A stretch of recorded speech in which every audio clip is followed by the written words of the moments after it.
السلام علیکم، څنګه ښه جوړ یاست؟ تکړه یاست، په خیر ښه خدای جوړ یاست. وخت منظر ځای کوم در دې چې ډایرکټ په سبجیکټ خبرو کې سبجیکټ مو د څه سره اخیستی دی، هغه مو د هیماټولوژي په هغه کې بیا د کاګولیشن ټیسټ مو اخیستی دی. کاګولیشن چې دی پر دې باندې ویډیو هم راغلی په یوټیوب چینل کې مو کتای سئ، لیکن بیا هم درته وایم کاګولیشن چې دی هغه کلاټینګ ته وایي، یعنې کم جسم کې چې زموږ دا وینه څنګه ایښی کېږي، څنګه وینه روان دی، د جریان څنګه دی، دا زخم چې یو ځای زخمي سي نو دا څنګه دا وینه بنده سي، د دې پروسس ټوله په دې کې درښیي سي ده.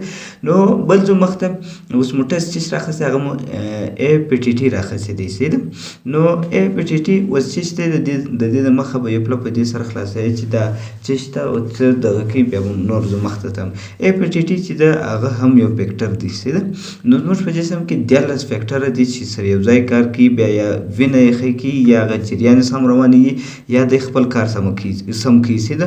نو ای پی ټي ټي او پی ټي آینات چې دی هغه چې دی هغه دا دواړه د دې یو کمښت در معلوموي، یعنې د دې زیاتوالی در معلوموي چې دا اوس سم کار کوي، خراب کار کوي، د دې ډیفیشنسي دا نارمل کار کوي، نه کوي، څنګه کار کوي، څنګه نه کوي سي ده. نو اوس ځو مخته. نو دا کاګولیشن چې دی د فاتوې یعنې په دوې لارې باندې کاګولیشن کېږي، یعنې دا چې جامد دا وینه په دوه لارو باندې ده، یو د انټرنزیک پاتوې ده، بل د اکسټرنزیک پاتوې ده، یعنې یو دی داخلي یو دی خارجي. خارجي چې د هغه پی ټي او آی ان آر درښیي چې دا څنګه زخم جوړ سو یا زخم څنګه خراب سو یا څنګه دا زخم څنګه کار کوي، دا پوستکو ته کار رسېږي یا د نساجونو سم مطلب چې ځای پرې سي د دوی په دغو کې دی کار کوي که نه کوي. نو هغه په دې باندې ویډیو راغلی ده پر پی ټي باندې، هغه چې ته په یوټیوب کې مې وګورې خپله کتای سي. اوس راځو پر ای پی ټي ټي. ای پی ټي ټي چې کوم کوي هغه انټرنزیک پاتوې در معلوموي، کوم چې انجري ان د واسکولر یعنې انډوتیلیم دیس از slower and very important. یعنې دی څه وایي د ای پی ټي ټي چې ده د داخلي لاره درښیي. کله چې زموږ په رګو کې یو ځای پرې سي نو دی هغه دننه سره کار برابروي چې دا رګ پرې سي، دا به دی سره ولګوي چې زیاته وینه دغه نه سي، توی نه سي، هغه ګره د پروسس در معلوموي سي ده. نو اوس د هغه جمله د ماش لاندې په دغه ترتیب مې درته لیکلی ده په انګلیش باندې. نو زه مخته سي د ای پی ټي ټي فل نوم چې دی اکټیویټډ پارشلز ترومبوپلاسټین ټایم دې ته وایي کېږي سي ده. او دا چې دی د ډیټرمنیشن اف د ای پی ټي ټي ان هیلپس ان اسټیمیټینګ abnormality in the clotting factor of the intrinsic and common pathway. نو دی څه وایي چې کله د ای پی ټي ټي چې دی هغه جمله ده چې ما وختې در ټولو خالي اوس دلته په پوره انګلیش لیکل سوې ده سي ده. نو دی څه وایي دی څه چم کوي، دی ته ابنارمالټي کوم چې کلاټینګ فیکټر دی. کلاټینګ مطلب دا دی چې ایښی کېږي، کوم چې وینه ایښی کېږي د هغو فیکټر د هغه درښیي، لکه 1 2 یعنې 15 12 13 یا داسې دا فیکټرونه ګره درښیي، یا هغه لاره درښیي چې کوم داخلي لاره باندې چې وینه ایښی کېږي، او یو دی یعنې کومن کوم چې عام خاص دا وینه ایښی کېږي په هغه لاره درښیي. بل دی څه چم درکوي اټس یوز ټو مونیټور هایپرین تھراپي. یعنې دی څه وایي چې کله موږ هایپرین دوا خورو یا ګولۍ خورو یا د هغې په علاج باندې روان یو، نو دی هغه هم درښیي چې دا هایپرین سم کار کوي که نه کوي.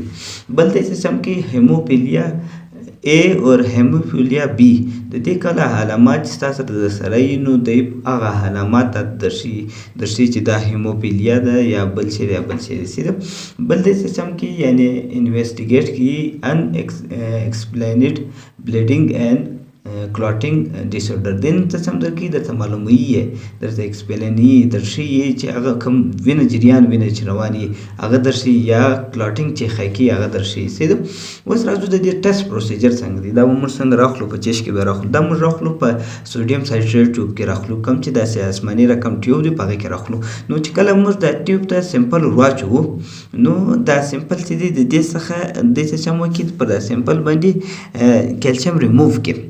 کیلشیم چې ریموو کړي نو هغه بیا کلاټینګ نه کوي. نو کیلشیم خو مین رول کوي په کلاټینګ کې، یعنې په جامدو کې مین رول لري. نو دې څه چم وکړي په هغه جامدو کې جامدل ځینې بند کړي، کیلشیم ځینې ریموو کړي، ختم کړي، یا د خپل ورسره بینډ سي په دا عکس کې وینئ، یا د خپل ورسره بینډ سي یا کیلشیم ریموو کړي. نو بیا موږ ځو مخته چې کله دا په لیبارټریانو کې دا ټیسټ کوو نو موږ دا ټیسټ بیا په څنګه طریقه کوو. نو اوس به دې لاندې ګره سطحه خلاص کوم سي ده. نو اول واري موږ راخلو 100 ml چې د ملي لیټر چې ورته وایي پلازما راخلو، یو ګیلاس ټیوب چا اچوو. ټیوب چا چې یې هر پروا نه لري. بیا موږ د ده څه چم کو 100 ml چې دی هغه APTT ریجنټ ور اچوو. APTT سره دوه ریجنټ راځي سیده، یو دی لیکوي سیلین په نامه باندې دی، یو دی کیلشیم په نامه باندې دی، یعنی CLL چې شي دا زه درشم دلته په دا عکس کې به ته وینې. نو بیا موږ څه چم کو دوه مارې چې دی د اول چې پلازما ور واچول، بیا لیکوي سیلین ور اچوو. دا چې مو ور واچول 15 منټه دپاره په واټر باد کې ږدو. واټر باد کې چې موږ کښېښودل، بیا څه چم کو د 15 منټه بعد چې واټر باد څومره راوباسل چې بیا ور واچوو 100 ml اور CAL په نامه باندې دی، یا CAC12 په نامه باندې، یعنی کیلشیم ریجنټ واچوو. کیلشیم قسم ریجنټ راځي د خپل مخصوص ریجنټ دی.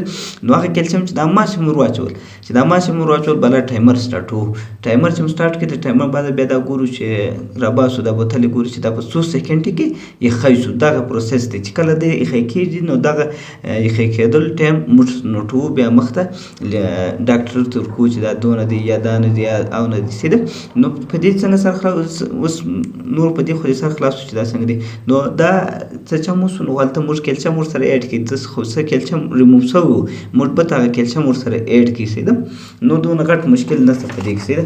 اوس ګورو چې د دې نارمل رینج څو دی سیده. د دې نارمل رینج چې دی د 8.7 چې بیا د 240 سکنډ پورې په لیباټیانو پسې اړه لري. په هر ځای کې چې هر څنګه نارمل رینج و، د هغه په مطابق باندې ته هغه ټیسټ ګوره سیده. نور داسې خاص په دې کې کوم داسې سخت خبرې نشته سیده. نو دا کوم ویډیو خوښ شوی د سره شیر کړئ، لایک کوئ، کوشش کوئ چې بل ته فایده رسوئ.